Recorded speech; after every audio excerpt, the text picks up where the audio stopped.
নমস্কার, চন্দ্রিমা কিচেনে সবাইকে স্বাগত। আজ আমি তৈরি করে দেখাবো বড়দিন উপলক্ষে চকলেট পার্টি কেক রেসিপি। আমি আশা করছি আমার আজকের এই রেসিপিটা আপনাদের কাছে খুব ভালো লাগবে।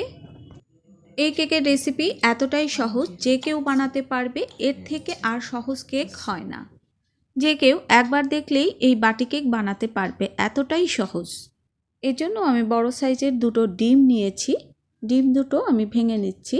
আর এই রেসিপিটা দেখলে এক ধরনের কেক নয়, এক মিশ্রণ দিয়ে দুই ধরনের কেক বানাতে পারবেন খুব সহজে। প্রথমে ডিমটা আমি একটু ভালো করে ফেটিয়ে নিচ্ছি। এবার দিয়ে দিচ্ছি চিনি। আমি এখানে 1/4 কাপ চিনি দিয়ে দিচ্ছি। চিনি আর ডিমটা ভালো করে ফেটিয়ে আমি মিশিয়ে নেব।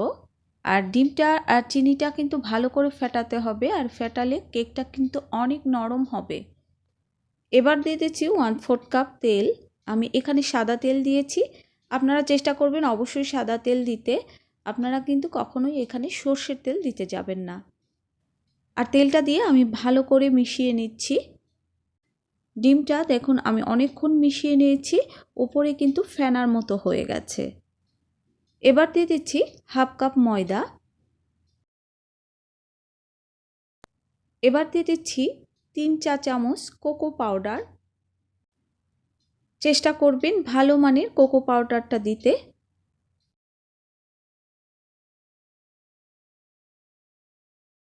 এবার দিয়ে দিচ্ছি 1/2 চা চামচ বেকিং পাউডার। আমি এখানে বেকিং সোডা দেইনি, কিন্তু আমি বেকিং পাউডার দিয়েছি। এখন শুকনো উপকরণগুলো চেলে আমি মিশ্রণের উপর দিয়ে দিচ্ছি।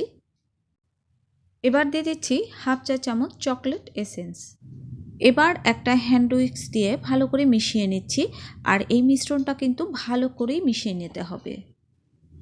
এবার বাটি কেক বানানোর জন্য আমি ছোট ছোট কাচের বাটি নিয়েছি। আর এই বাটিগুলো আমরা রেগুলার যে বাটি ব্যবহার করি কাচের, সেই বাটিগুলোই। পরিমাণে একটু বেশি তেল আমি ব্রাশ করে দিয়েছি, এতে মল্ড আউট করতে খুব সহজ হবে। আমি সব বাটিতে 2.5 টেবিল চামচ করে মিশ্রণটা দিয়ে দিচ্ছি। এবার উপরে আমি কিছু ড্রাই ফ্রুটস দিয়ে দিচ্ছি। আর ছোট বাটিটায় আমি 1 টেবিল চামচ কেকের মিশ্রণ দিয়েছি। আপনারা বাটির অর্ধেক বাটি দেবেন, যে কোনো বাটি নিলে। আমি এখানে চেরি আর কাঠবাদাম কুচি কুচি করে দিয়েছি। আপনারা চাইলে যে কোনো ড্রাই ফ্রুটস দিতে পারেন। ফ্রাইং প্যান আমি আগে থেকে 5 মিনিট গরম করে রেখেছি। এবার কেকের বাটিগুলো আমি বসিয়ে দিচ্ছি। আমি ঢাকনার ছিদ্রটাও বন্ধ করে দিচ্ছি। কেকটা দেখুন ফুলে উঠেছে, আর কেকটা কিন্তু হয়ে গেছে। এবার ঢাকনা খুলে দিচ্ছি। আর কাচের ঢাকনা দিলে কি বোঝা যায় কেকটা কখন হয়েছে। তারপরে একটা শাসলিক কাঠি দিয়ে চেক করে নিচ্ছি। শাসলিক কাঠি ক্লিন বের হয়েছে, তার মানে কেকটা একদম পারফেক্ট হয়ে গেছে।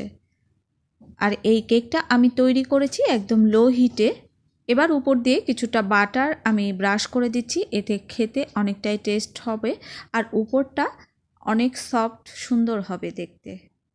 আর এই বাটি কেকটা তৈরি করতে আমার 12 মিনিট সময় লেগেছে।